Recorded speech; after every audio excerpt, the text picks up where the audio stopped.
అందరికీ నమస్కారం. Welcome to our channel. మన ఏపీ రాష్ట్ర వ్యాప్తంగా మనకు ఏదైతే పింఛన్లు ఆగస్టు నెల పింఛన్లకు సంబంధించి కీలక ప్రకటన అయితే చేశారు సీఎం చంద్రబాబు నాయుడు గారు. ఇక గత నెలలో చాలా మంది పెన్షన్లు తీసుకోలేదు, వారి పరిస్థితి ఏంటి, అలాగే ఈ ఆగస్టు నెలలో పెన్షన్లు ఏ విధంగా పంపిణీ చేయబోతున్నారు, ఇక ఆగస్టు నెలలో వీళ్ళందరికీ కూడా 2 నెలల పెన్షన్ అయితే ఇవ్వబోతున్నారు, అది ఎవరికి ఇస్తున్నారు ఏంటనే సమాచారాన్ని మీకు అందరికీ కూడా తెలియజేస్తాను. దయచేసి వీడియో చూస్తున్న ప్రతి ఒక్కరు కూడా ముందుగా వీడియోను చివరి వరకు చూడండి. మీరు చివరి వరకు చూడటమే కాకుండా తప్పకుండా వీడియోను లైక్ చేయండి, అలాగే షేర్ చేయండి. ఇంకా ఎవరైనా సరే కొత్త వాళ్ళు కానీ పాత వాళ్ళు కానీ మన ఛానల్ని సబ్స్క్రైబ్ చేసుకోకుండా చూస్తూ ఉంటే ఇప్పుడే సబ్స్క్రైబ్ చేసుకుని పక్కనే వచ్చే గంట పైన నొక్కి మళ్ళీ వచ్చే ఆల్ అనే గంట పైన కూడా నొక్కి ప్రతి వీడియోను కూడా మీరు మిస్ అవ్వకుండా మీ ఫోన్లోనే నోటిఫికేషన్ లేదా మెసేజ్ రూపంలో అయితే తెలుసుకుంటారు. దయచేసి ప్రతి ఒక్కరు కూడా వీడియోను లైక్ చేసి షేర్ చేసి సబ్స్క్రైబ్ చేసుకోండి. ఇక లేట్ చేయకుండా మనం వివరాలకైతే వెళ్దాం.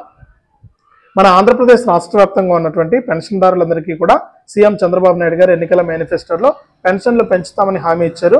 ఇక ఆయన ఇచ్చినటువంటి హామీ ప్రకారమే మనకు రాష్ట్ర వ్యాప్తంగా పింఛన్ల పెంపు అయితే చేయడం జరిగింది. ఇక జూలై నెలలోనే మనకు ఒక్కొక్కరికి 7,000 రూపాయల పెంచును, వికలాంగులకు 6,000 రూపాయల పెంచును, ఇలా రకరకాలుగా 25 కేటగిరీలకు సంబంధించినటువంటి పింఛన్లను అయితే విడుదల చేశారు.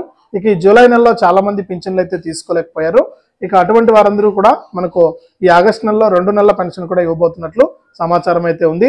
ఇక జూలైలో ఇవ్వాల్సినటువంటి 7,000 రూపాయలు, ఆగస్టులో ఇవ్వాల్సినటువంటి 4,000, మొత్తం 11,000 రూపాయలు అయితే వృద్ధులు వితంతువులకు అందిస్తామని, ఇక వికలాంగులు ఎవరైతే ఉన్నారో జూలై నెలలో ఇవ్వాల్సినటువంటి 6,000 రూపాయలు, ఆగస్టు నెలలో ఇవ్వాల్సినటువంటి 6,000, మొత్తం కలుపుకొని 12,000 రూపాయల పెన్షన్ అయితే అందజేస్తామని కూడా సీఎం చంద్రబాబు నాయుడు గారు అయితే తెలియజేశారు. ఇక ఆగస్టు నెలలో మటుకు వీరికి 2 నెలల పెన్షన్ అయితే వస్తుంది. అలాగే చాలా మందికి దాదాపు 2,50,000 పెన్షన్లు రద్దు చేసే అవకాశం అయితే ఉందండి. పెన్షన్లు బోగస్ పెన్షన్లు తీసుకుంటున్నారని ప్రభుత్వానికి అయితే అప్డేట్ అయితే ఇచ్చారు. కాబట్టి మనకు దాదాపు 2,50,000 మందికి పింఛన్లు నిలిపివేసే అవకాశం కూడా ఉన్నట్లు సమాచారం ఉంది. ఇదే అప్డేటు పింఛన్లకు సంబంధించి. వీడియోను లైక్ చేయండి, షేర్ చేయండి.